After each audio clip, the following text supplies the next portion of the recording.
मित्रांनो, आता ना महाराष्ट्रातले तमाम जे माझ्यासारखे तरुण मुलं आहेत ना, ते जळणार आहेत माझ्यावरती, कारण माझ्यासोबत आज शिवाली बरोबर आहे. शिवाली, तुझं खूप खूप स्वागत आहे लोकमत फिल्मीवरती. आणि तू खूप क्यूट दिसतेस यार. थँक्यू. म्हणजे किती म्हणजे त्या पण तू नावासारखाच आहे असा फिल्मी.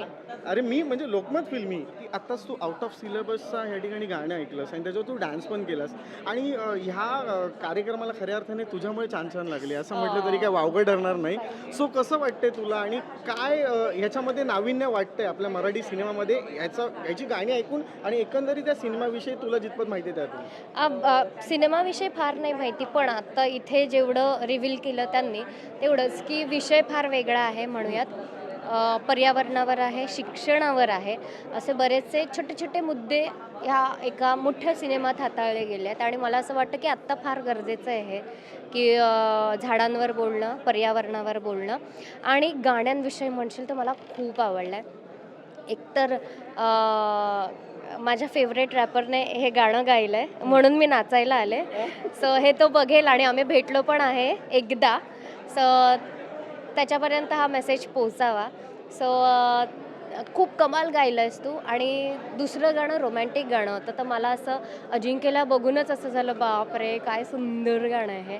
त्याच्यात अजिंक्य अजिंक्यला असल्यामुळे बघून वाटलं सुंदर गाणं. गाण्याला बघून वाटलं फार सुंदर गाणं आहे. आणि तिसरं गाणं म्हणजे संस्कृत गाणं आहे. सो मला असं वाटतं की ह्या सिनेमामध्ये ना 3 वेगवेगळ्या फ्लेवरची गाणी आहेत, 3 वेगवेगळ्या बाजातली गाणी आहेत. असं नाही आहे की एकाच पतडीतली एकाच ह्याच्यावरची गाणी आहेत. सो ते कमाल कॉम्बिनेशन असावं सिनेमासाठी. आणि हल्ली सिनेमात फारशी गाणी नाही होत रे. सो मी खूप मिस करते. आपण ते 90sचे फॅन आहोत ना, तर गाणी तर हवीच यार, त्याने मज्जा येते.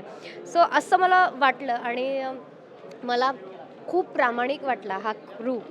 आणि आज मला त्यांनी इथे इन्व्हाइट केलं. खरं तर मला ह्याचे जे प्रोड्युसर आहेत वाघमारेचे, तेच खूप प्रामाणिक वाटले. त्यांना खूप मनापासून हा प्रोजेक्ट करायचा आहे आणि जिथे हे पॅशन असतं ना, तिथे काम वर्क होतंच होतं. सो माझ्याकडून या सगळ्या संपूर्ण टीमला खूप शुभेच्छा आहेत.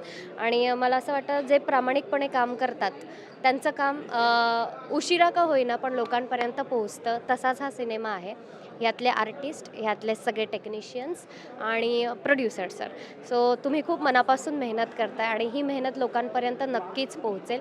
मी स्वतः खूप उत्सुक आहे हा सिनेमा बघण्यासाठी. नाही, मला मला काय म्हणायचं आहे की आता हा पर्यावरणाविषयी सिनेमा भाष्य करणार आहे असं एकंदरीत आपल्याला लक्षात आलं आहे, बरोबर आहे. पण शाळेत असताना कधी पर्यावरणाचा तू प्रोजेक्ट वगैरे बनवला होतास का? अरे बरेच दरवर्षी असतात एकतर. आणि पर्यावरण हा विषयच होता आपल्याला. आता आय डोंट थिंक सो असेल तो पर्यावरण विषय असा पुस्तक असायचं आपल्याला पर्यावरणाचं. त्याचा पेपर आणि पण असायचा. पेपर असायचा आणि त्याच्यात आपल्याला ॲक्टिव्हिटी करायची असायची. सो मी आमच्या शाळेच्या कंपाऊंडमध्ये आम्हाला त्या ॲक्टिव्हिटी दरम्यान कचरा काढायचा असायचा आणि झाडं लावायची असायची. प्रत्येक शुक्रवारी झाडांना, आपण लावलेल्या झाडांना पाणी घालायचं असायचं. सो मला झाडं खूप आवडतात. खूप म्हणजे खूप माझं प्रेम आहे झाडांवर. माझ्या घरात माणसांपेक्षा झाडंच आहेत. खूप झाडं आहेत. आणि त्याच्यावर हा विषय आहे. आणि तू म्हणाला शाळेत, तर मी खूप घराच्या बाजूला शाळेत बरीचशी झाडं लावली आहेत आणि त्यांना रोज सकाळी येता जाता पाणी घालायचं आहे. सो मला खूप जवळचा विषय आहे हा. झाडांबद्दल म्हणतेस की तू तुझी फार फेवरेट झाडं आहेत, म्हणजे त्यातलं सर्वात फेवरेट झाड कोणतं आहे की ज्याला तू नाव दिलंयस वगैरे असं? मनी प्लांट. नाही, माझी बरीचशी झाडं आहेत जी फेवरेट आहेत. आणि मी असं नाव नाही देत, पण माझं सगळ्यात फेवरेट झाड आहे कोरफड. अच्छा. मला ते खूप आवडतं कारण ते लो मेंटेनन्स आहे एकतर. कमी आणि पाणी लागतं. खूप कमी पाणी लागतं. त्याचे काहीच टँट्रम्स नाही आहेत त्या झाडाचे बिचाऱ्याचे. जसे तुझे आहेत, म्हणजे तुझे काही टँट्रम्स काहीच नाहीये. माझ्यासारखं वाटतं मला ते झाड. निरागस, गोड. आणि त्याचे बरेचसे फायदे पण आहेत. आणि कोरफड घरात असावी असं मला खूप प्रामाणिकपणे वाटतं. आणि युजली आता हे मी खूपच झाडांविषयी माहिती द्या असं मला सेगमेंट करते तुझ्याबरोबर. नाही, पण चालेल, आम्हाला आवडेल की तुला झाडांची किती आवड आहे, आमच्या प्रेक्षकांना जाणून पण घ्यायला मला आवडेल. खूप आवडतं कोरफडचं झाड, जे की खूप आयुर्वेदिक आहे. आणि मी एक ॲक्टर आहे.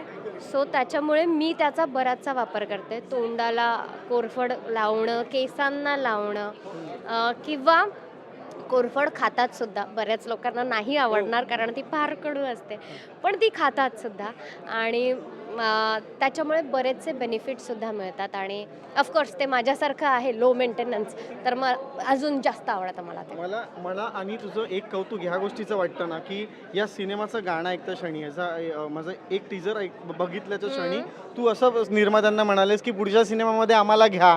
कारण म्हणजे एक सामाजिक विषयामध्ये आपला सुद्धा एक हातभार असावा, या निमित्ताने तू असं फार कमी कलाकार असतात जे म्हणतात की अशा सिनेमांमध्ये आम्हाला काम करायचं. हां, किंवा ह्या असं पण घेऊ शकतोस की मला काम करायचं आहे त्यांच्याबरोबर सिनेमांमध्ये. रिझन आहे ना की अशा सिनेमामध्ये काम करायचं जेणेकरून आपण समाजाला काहीतरी देऊ शकतो. तुला खरं खरं सांगू का, मला असं फार हे वाटतं कधी कधी की हेवा वाटतो कधी कधी की, आणि थोडंसं वाईट पण वाटतं की हा विषय माझ्याकडे का नाही आला परफॉर्म करायला, किंवा ह्या विषयासाठी मी का नाही चूज झाले. सो तेव्हा जेव्हा असं वाटतं ना की हा विषय आपण परफॉर्म केला पाहिजे होता, ह्या फिल्मचा आपण कुठेतरी भाग असलो पाहिजे होतो ह्या विषयाचा, तेव्हा आर्टिस्ट मनापासून असं सगळ्यांसमोर उघडपणे बोलतात की आम्हाला पण घ्या. आणि मला असं वाटतं की ह्या प्रोडक्शन थ्रू असेच बरेचसे विषय हाताळले जाणार आहेत, म्हणून मी ठामपणे त्यांना म्हटलं की पुढच्या सिनेमामध्ये मी असावी अशी माझी इच्छा आहे. तू आतापर्यंत तुझ्या आयुष्यामध्ये शिक्षणामध्ये आउट ऑफ सिलेबस जाऊन काय काम केलंयस? मी हे ऍक्टिंग करते ते आउट ऑफ सिलेबसच आहे. म्हणजे हां, मी नाही ठरवलेलं मी ऍक्टर वॅक्टर होणार आहे. मी बँकेची एक्झाम दिलेली जॉब करायला. हे खूप आउट ऑफ सिलेबस करते मी, मला माहित नाही कुठून आलंय हे, आता करते मी. पण तू या कलेच्या सिलेबसमध्ये आल्यामुळे आमच्या संपूर्ण महाराष्ट्राच्या रसिक प्रेक्षकांना एक चांगली नटी नक्कीच मिळाली असं मी म्हटलं तरी काय वावगं ठरणार नाही. आणि खूप खूप धन्यवाद आज तू लोकमत फिल्मीशी गप्पा मारण्यासाठी आणि आमच्या प्रेक्षकांना खूप सारी माहिती देण्यासाठी. आणि मित्रांनो, शिवाली बरोबरच्या गप्पा तुम्हाला कशा वाटल्या ते आम्हाला नक्कीच कमेंट बनवून सांगा. छानच वाटले असतील मला माहिती. अगदी तिच्यासारख्या. आणि खूप जण जळणार आहेत आज आपल्या दोघांना स्क्रीनवरती बघून. आणि खूप खूप धन्यवाद शिवाली Thank you. तुझं लोकमत फिल्मीशी गप्पा मारण्यासाठी. Thank you so much.